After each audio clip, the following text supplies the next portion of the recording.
We talk about Canelo. I know he's nursing an injury. Is he still the guy that you want in 2026, or is it Tyson Fury? What are the names? Yeah, Canelo, Crawford. Quit fucking up our light! This is the Schmo with the pro, 12-1, internet sensation, professional boxer, the man that continues to defy the odds, shock the world, right here, Jake Paul, the problem child in the flesh, Kaseya Center. We're getting ready for the biggest fight of the year. You, Anthony Joshua, how we doing? Dude, never been better. This is what I dreamed of. This is what I manifested into reality. I'm here to shock the world, inspire the next generation.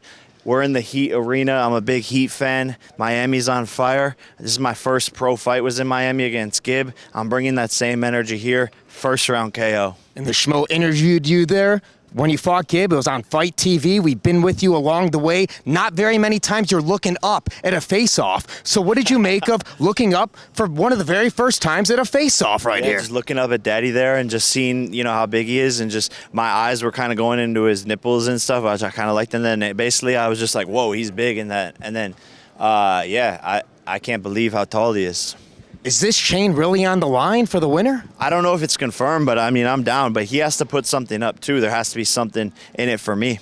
You say this is the biggest upset that's going to be in boxing history, right up there with 42-1 with Buster Douglas. Yep. What is the headline going to be when you knock this guy out and he's laying on the canvas?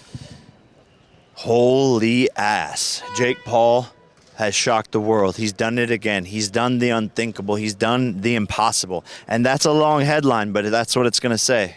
He's an Olympic champion, two-time unified heavyweight champion. But from a boxing standpoint, what does Jake Paul have that Anthony Joshua doesn't have? Man, speed. I beat him in laser tag when we first met in Dubai. He didn't see me coming. I was popping around the corners, shooting him nonstop.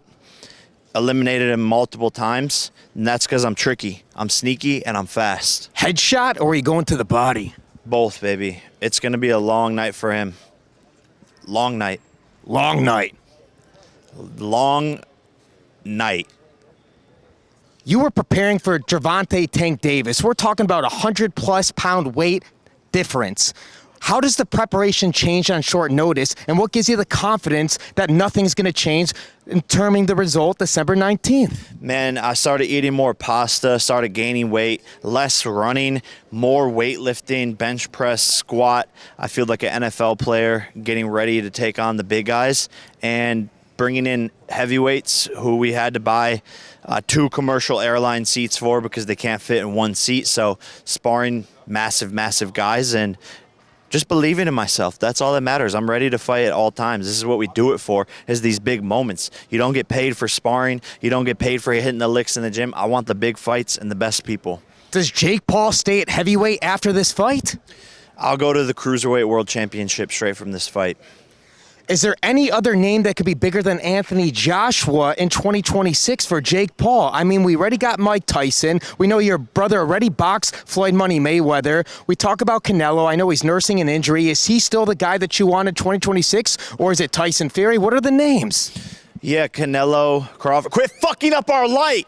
Canelo, Crawford, Tyson Fury. Those are the names, man. But I think Joshua and Canelo are probably the 2 biggest names that I could possibly take on in this sport right now. When you're manifesting all the positive thoughts and you have doubts that come in your mind, what do you do to fend those off? Yeah, so I look at the negative thoughts like a car on a highway passing, and I acknowledge the thought because you don't want to be too crazy, but then you just let it pass. And if it's a thought that you can let motivate you, then you pull it in, you pull the car in, and you put it into your pocket, and then you got some motivation in your pocket. But otherwise, you can just let the cars go past on the freeway, and then you bring in the positive thoughts, the love, the gratitude from this great earth of God, and just be grateful for being alive and focus on the good. Well said. We love the gratitude. Thank you. You say things, you do things. Shock the world right here and tell the Schmo what you're going to be doing before the end of this decade that nobody saw coming. Yeah, I mean, billion-dollar venture capital firms, movies, politics, the list goes on and on. And can we get a final message for all the Jake Paul fans out there worldwide? Thank you guys for the support. Seriously, you guys have been, the backbone of this whole entire operation and me being able to do these amazing things on a daily basis. Starting from Zoosh on YouTube back in the day to Vine to Snapchat to Facebook, all of these fans from day one moving into boxing means the world that you guys support me, and I'm just trying to show y'all what's possible. Live on Netflix, December 19th, Kaseya Center, Miami, Florida. He's the pro, the man breaking the internet. I'm the Schmo. We're out.